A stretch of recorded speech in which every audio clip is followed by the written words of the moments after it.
The Bale Mountains National Park rises to nearly 4,500 metres, over 14,000 feet. It's rich in wildlife and for its size has one of the highest concentrations of endemic mammals in the world. I spent 10, often very wet days, at Dinsho, near park headquarters. That's my tent you can see top left. What follows now is a day-by-day video diary of my stay. Around the campsite there was low forest, including plants such as this tree hypericum. These are typical of African mountains.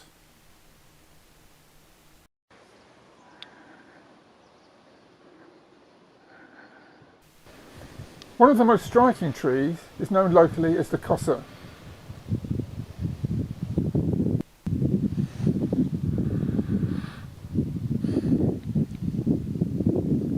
The most abundant tree by far was the African pencil cedar, seen here in the all too frequent and heavy rain.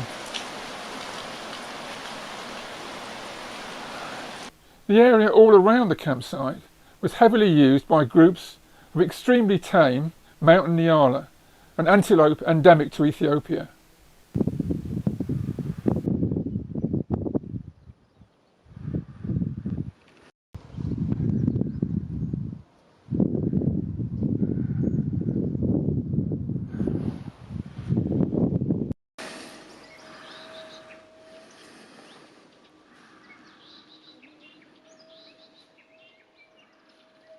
This female is peacefully chewing the cud.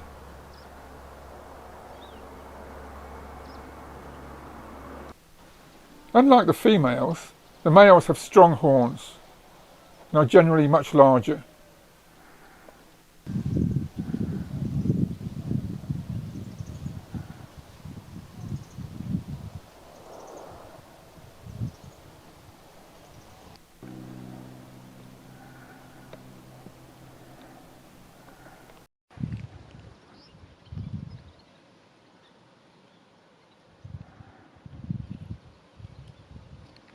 A pair of warthogs would sometimes come right into the camp.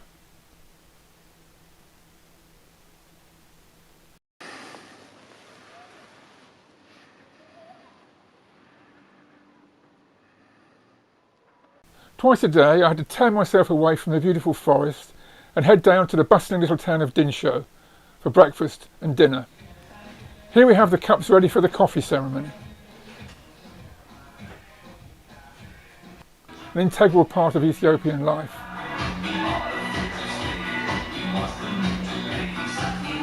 Most days I had the same breakfast, scrambled eggs with chapati. You didn't really have to go outside the town to see a few birds. This is the Thekla lark, feeding in the very short cropped grassland.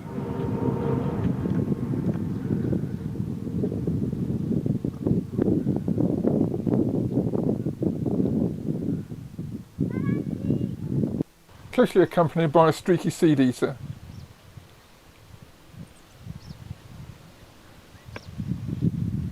The steppe eagle is often on the lookout for carrion lying on the ground.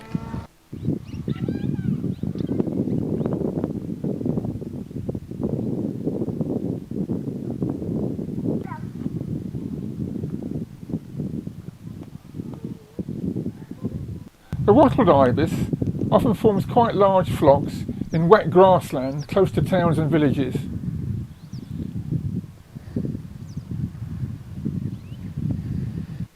It was an Ethiopian endemic until Eritrea was split off in a long independence battle.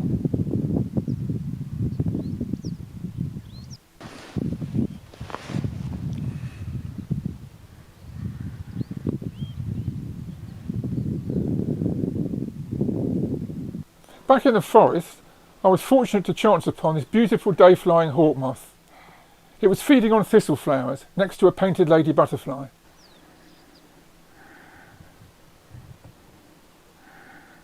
You're not allowed in the forest without a guide. This is Mescalu.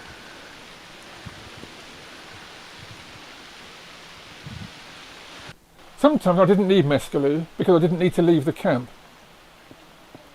This male Menelix bushbuck, an antelope endemic to Ethiopia, was quietly chewing the cud not far from my tent in the rain.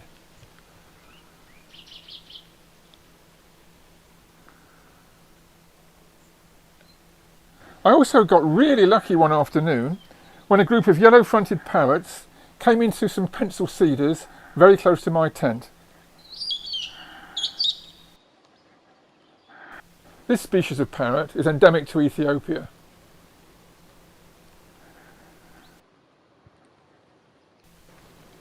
They spent more than an hour just in this single tree, making it possible for me to film them at some length.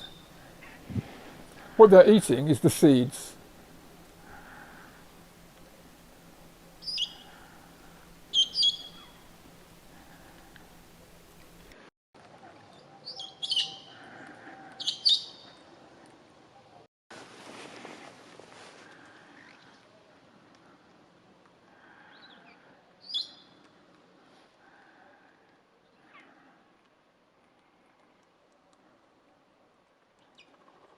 It's not only the parrots that are endemic to Ethiopia, so is this acanthus. Each day I'll get something slightly different. This mountain nyala is scent marking a plant using a gland on his face. A brief glimpse of the bush duiker is all you usually manage to get. In this area they call this the mountain thrush, but it's more often considered just to be a form of a very widespread and common olive thrush.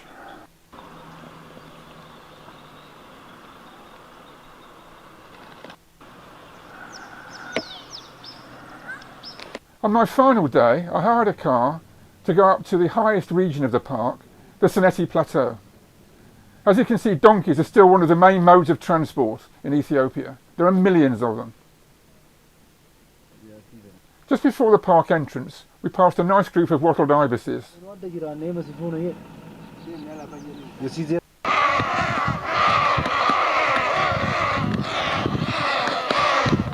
On the steady climb up to the park entrance, we passed through open farmland. Not too long ago, this would have been nice forest, although a few trees still remain, as you can see.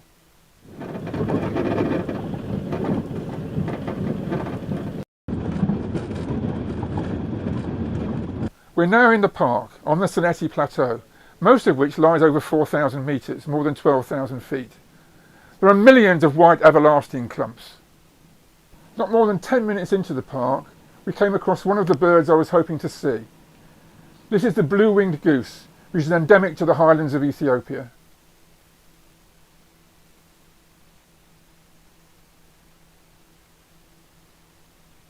As you can see, the wing is not entirely blue, there's just some bluish grey patches.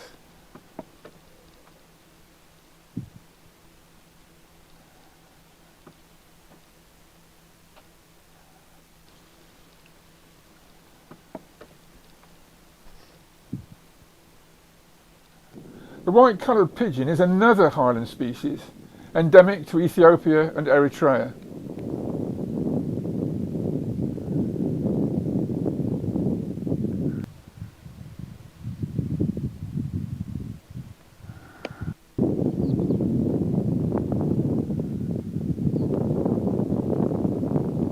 Large areas of the Seneti Plateau are riddled with millions of holes made by rodents.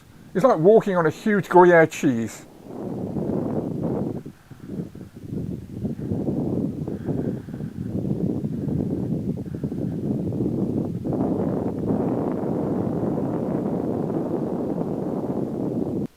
The main culprit is the giant mole rat, which is endemic to the Bale Mountains.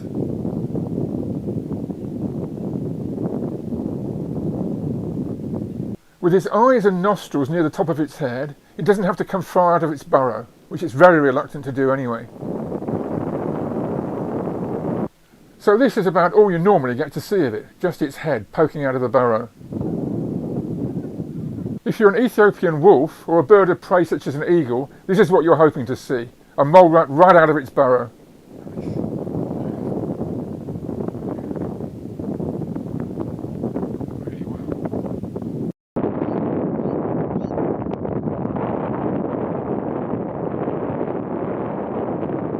And it was back through the everlastings to look for birds along Africa's highest all-weather road.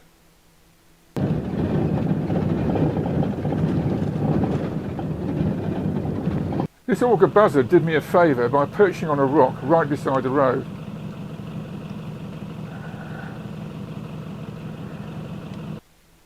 It then offloaded some weight, ready for takeoff.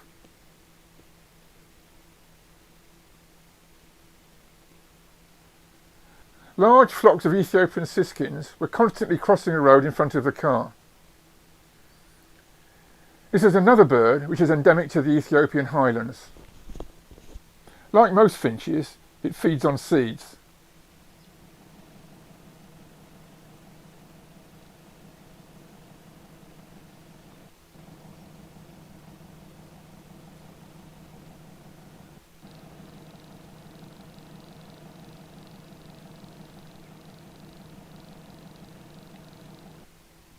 This adult is still feeding its well-grown offspring, which is probably capable of feeding itself.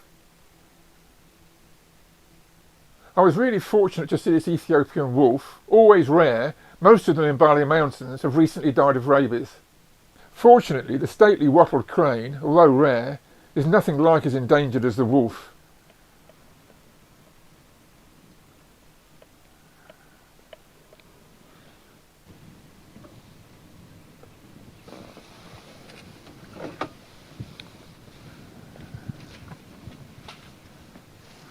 Not far from the cranes, I added yet another bird to my tally of Ethiopian endemics. This is the spot-breasted lapwing.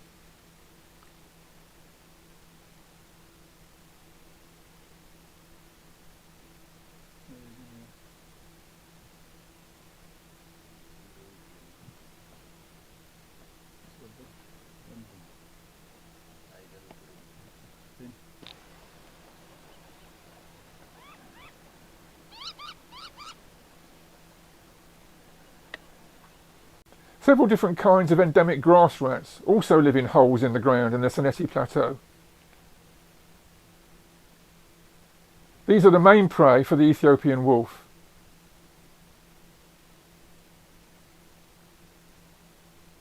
On the way back to the park entrance, we passed another pair of blue-winged geese.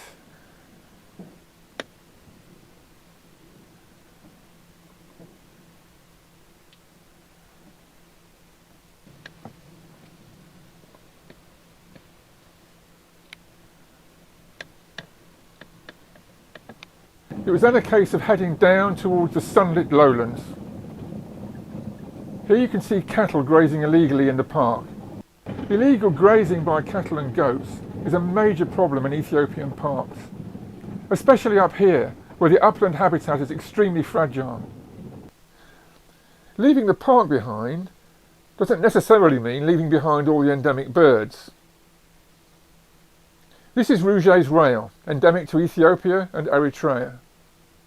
It's found within the park, but it seems to prefer the area of farmland just outside the park.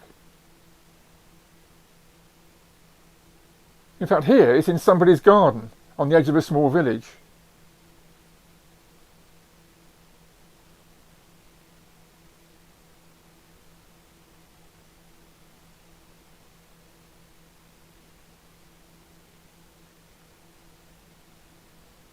Most rails are shy and secretive, but this one seems to be almost fearless.